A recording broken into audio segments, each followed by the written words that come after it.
Hey everyone, welcome to another episode of What the Dementia by Bambu Care. I'm your host, Brianna Wilson. I'm a certified dementia practitioner and the founder of Bambu Care. So, in today's podcast episode, we're going to talk about Leqembi, which is the new drug that was fully approved by the FDA on July 6th of 2023, so this year. Now, Leqembi was initially approved by the FDA under the accelerated approval pathway back in January of 2023, but now it's like official, okay? Now, I don't want this podcast episode to be too long, so I really want to focus on two main things. One, I want you to understand what Leqembi is and what it is not without getting too carried away. And two, I want to give you my honest thoughts about this drug, not to sway your opinion one way or the other per se, but to offer you an alternative perspective so that you can make informed decisions, okay? Now, I could literally sit here for probably 2 hours and go on a rant about all the things that I want you to know. But I'm not going to do that because I really want you to try to listen to this episode in full, okay? So I will try my best to keep it as short and to the point as possible while still being thorough. And so we'll see how it goes, okay? Before we get started, as I like to say, if you like the What the Dementia podcast, please be sure to give us a good rating to help other dementia care partners find our podcast. It would be super helpful and I would be so grateful. And if you would like to keep up with us between episodes, consider following us on Instagram at Let's Bambu or joining us in our free support community at letsbambu.com/champions, okay? All right. So Leqembi is also known as Lecanemab, and Lecanemab is the generic name and Leqembi is the official registered brand name, okay?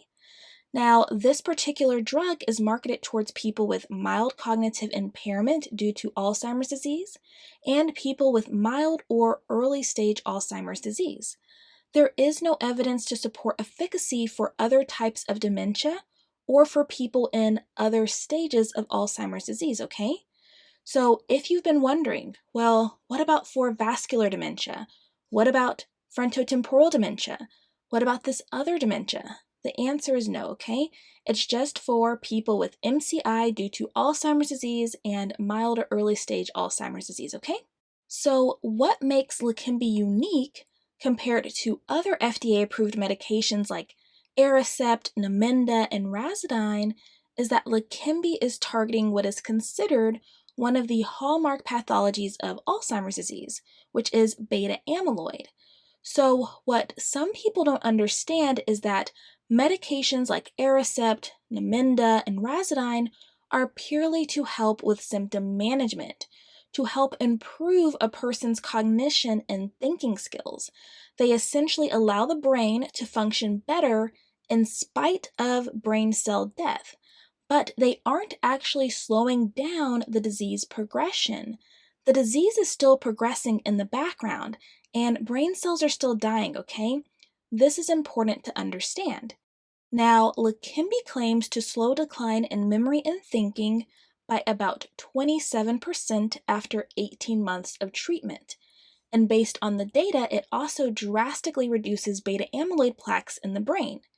So essentially, they're saying Leqembi is slowing down the progression of Alzheimer's disease by reducing beta-amyloid plaques in the brain, and as a result of that, there is this slowdown in the loss of memory and thinking skills, but not an improvement.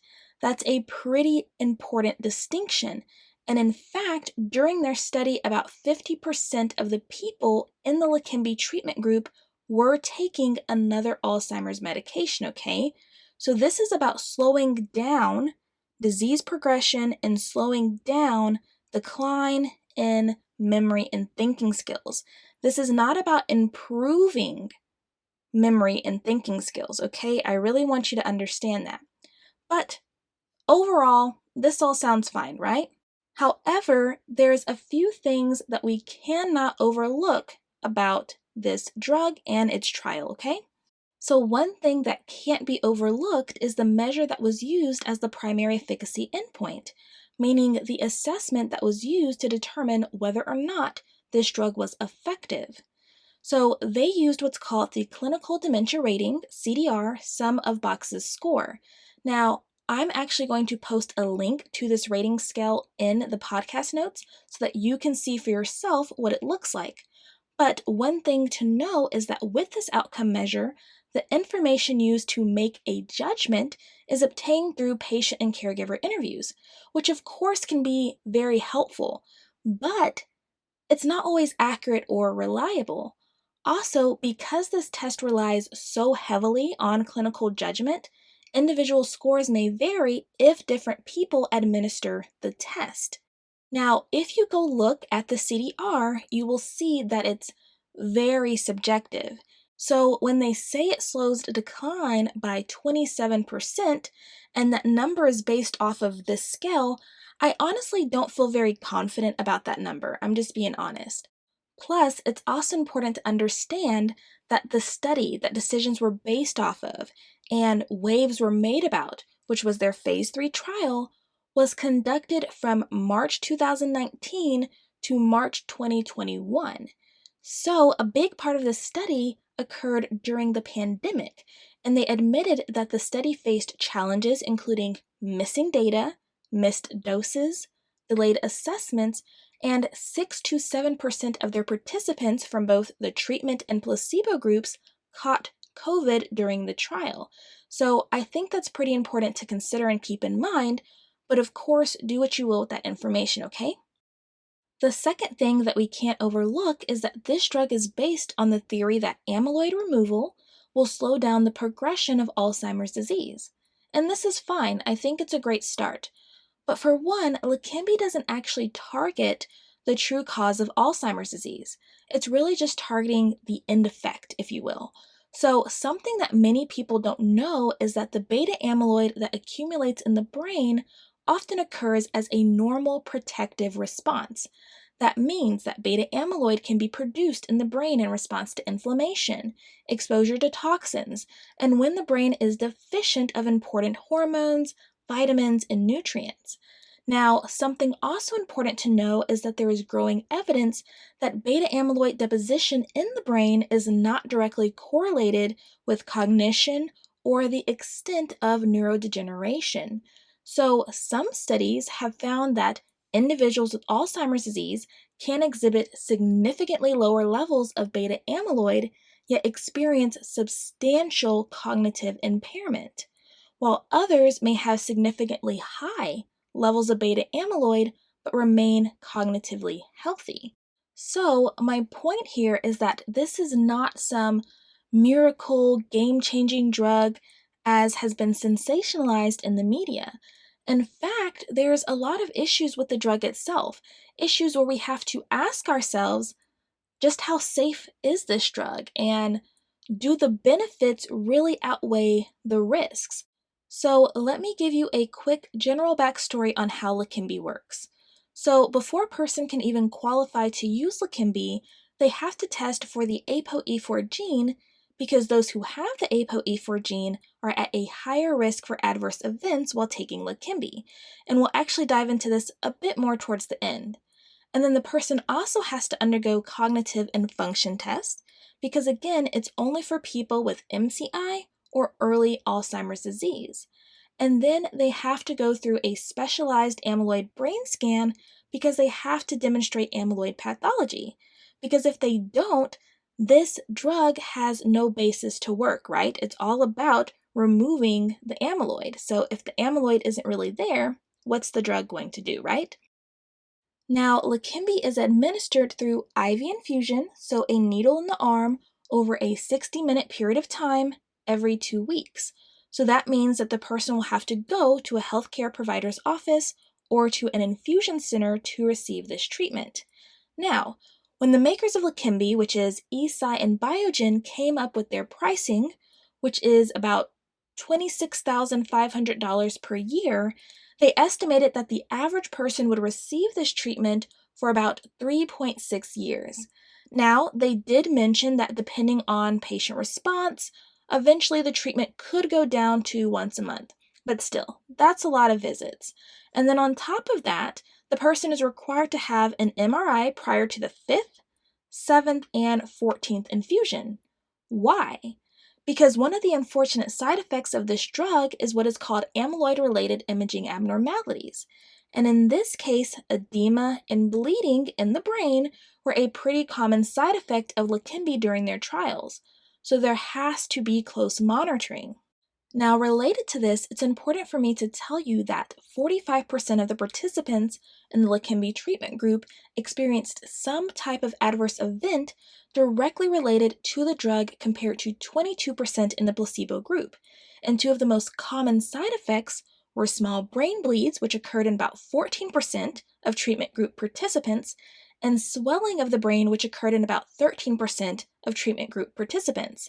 And then a whopping 26% had infusion-related reactions. And all of these numbers were significantly higher in the treatment group than the placebo group, okay?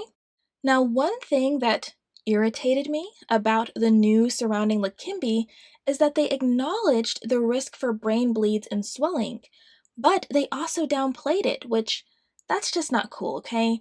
Their favorite thing to mention was, oh yeah, but amyloid-related imaging abnormalities are typically asymptomatic and resolve within 4 to 12 weeks. And they say this as if that makes it better. Well, let me tell you, it doesn't. It does not make it better. So let's quickly think. Why would asymptomatic, meaning no outward symptoms, of swelling of the brain or bleeding of the brain not be a good thing? Well, because then you don't know that something is wrong. And this is exactly why they have to do all those MRI follow ups, because in many cases they wouldn't know otherwise. And as much as they try to downplay it, bleeding and swelling of the brain is not normal, okay? And it's not good. It's not good for anyone, and it's especially not good for people with dementia. The reason that Leqembi causes brain bleeds and swelling is pretty much thought to be related to how it works. So its whole goal is to remove amyloid from the brain cells, right? But in the process, it also removes amyloid from the walls of blood vessels, which can make the brain leaky. And a leaky brain is not what we want, right? Now, here's something else that many people don't know. People with Alzheimer's disease are already at an increased risk for small brain bleeds or microbleeds when compared to the general older population. In particular, researchers have found that men with mild cognitive impairment or Alzheimer's disease who are ApoE4 carrying suffered twice as many microbleeds in their brains as women with similar diagnoses. And microbleeds have been associated with an increased risk for cardiovascular and stroke related events and even mortality, meaning death.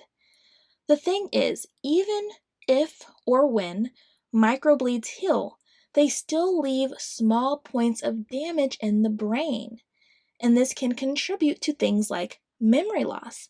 And I don't know what you think about this, but it sounds pretty counterproductive to the overall goal. And even better, said with sarcasm, there are no recommendations available to guide clinicians and researchers on the management of patients with Alzheimer's disease with brain microbleeds. So there's that, okay? Something else I would like to point out is that if you didn't already know, there are over 100 different types of dementia, and a person can have more than one type of dementia. We call this mixed dementia, and the most common combination of mixed dementia is Alzheimer's disease and vascular dementia. So this is how my mind thinks. Leqembi is attempting to treat Alzheimer's disease, seemingly at the risk of also causing vascular dementia. So, even if the levels of beta amyloid improve, we are now putting people at risk for developing vascular dementia.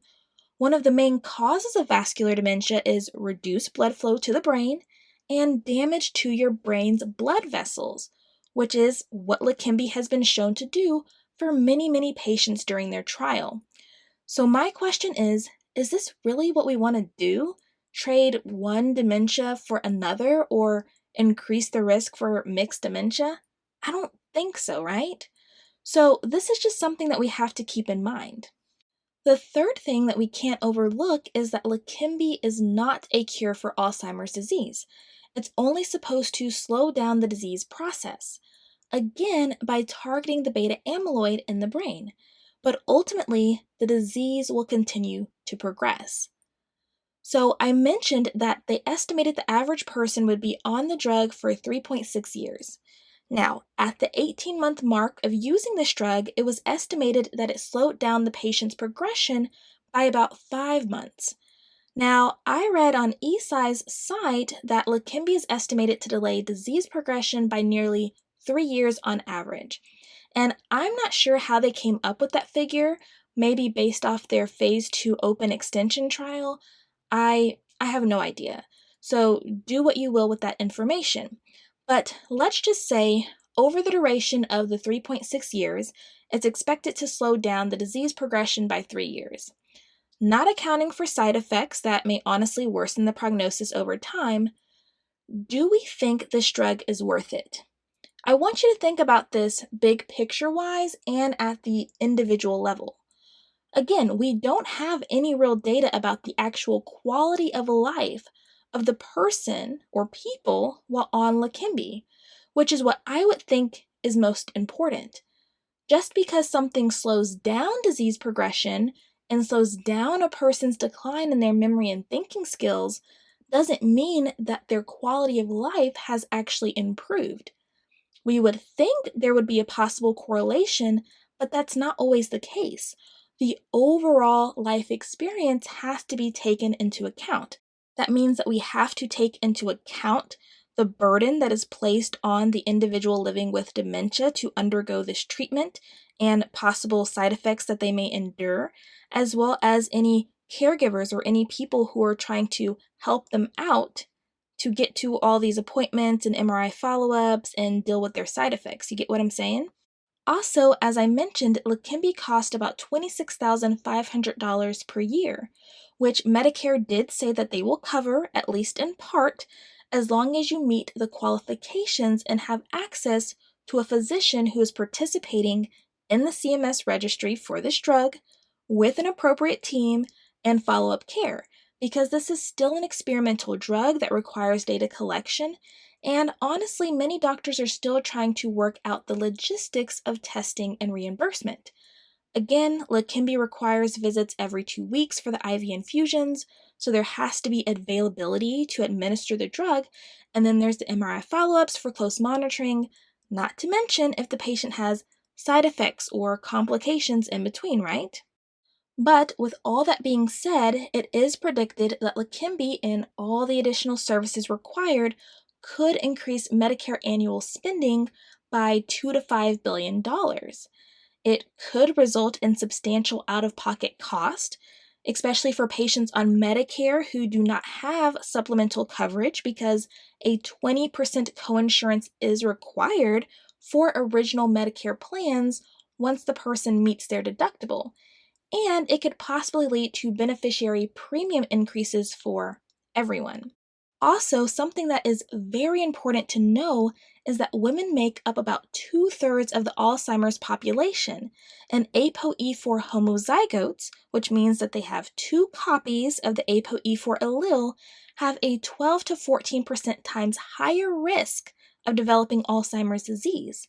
But Leqembi was actually shown to be less effective for women compared to men and less effective for ApoE4 carriers in general, but incredibly less effective for ApoE4 homozygotes. In fact, for that CDR measure that we talked about earlier, it actually showed a negative 22% slowing of decline in cognition for ApoE4 homozygotes, which means that they actually progressed more. There was no slowing at all. And as I alluded to earlier, those who were ApoE4 homozygotes were most at risk for adverse events. But both heterozygotes and homozygotes experienced more side effects than non-carriers. This is why it's mandatory to receive the biomarker testing for your ApoE4 status prior to initiating this drug because they have to make sure that you understand your risks, okay? So I really do hope that this is all making sense. Now, I can't tell you what to do. That's not my place. That's not my goal, and that's not what I'm here for. I'm simply here to inform, and of course, I have to interject my opinion when I feel it's necessary. But here's what I want you to take away from this. Before considering any type of drug for any type of problem, I need you to think long and hard about what the goal is, the true goal. And everyone has different goals, and that's fine. But for example, if I were to get dementia, I would have two goals: to reverse it and get rid of it, if possible. And if that's not possible, I would want to make my life as pleasant as possible. I want the quality of my life to be improved. I'm personally not concerned with the number of my days, but rather the quality of them. But those are my goals. So what are yours or your partner living with dementia's goals? And does Leqembi or any other drug on the market truly meet that goal? And do the anticipated benefits of the drug outweigh the known risks? Only you can decide that. But I will say, if quality of life is the goal, or even reversal of dementia symptoms is the goal, there are much better ways with far less risk. But that's a topic for another day, okay? But if you are interested in learning more about Leqembi, please be sure to check out the references down in the podcast notes, okay? But that is all for today's episode. I hope you found this podcast episode informative and helpful. Again, if you do find our podcast helpful, please consider leaving us a review to help others find the podcast. If anyone has any questions, comments, or future podcast requests, remember you can send us an email at podcast@whatthedementia.com. Thank you so much for joining us on another episode of What the Dementia by Bambu Care. We look forward to catching you on the next episode. Take care, and until next time, stay strong, care on, and remember, you are not alone. Bambu Care is always here.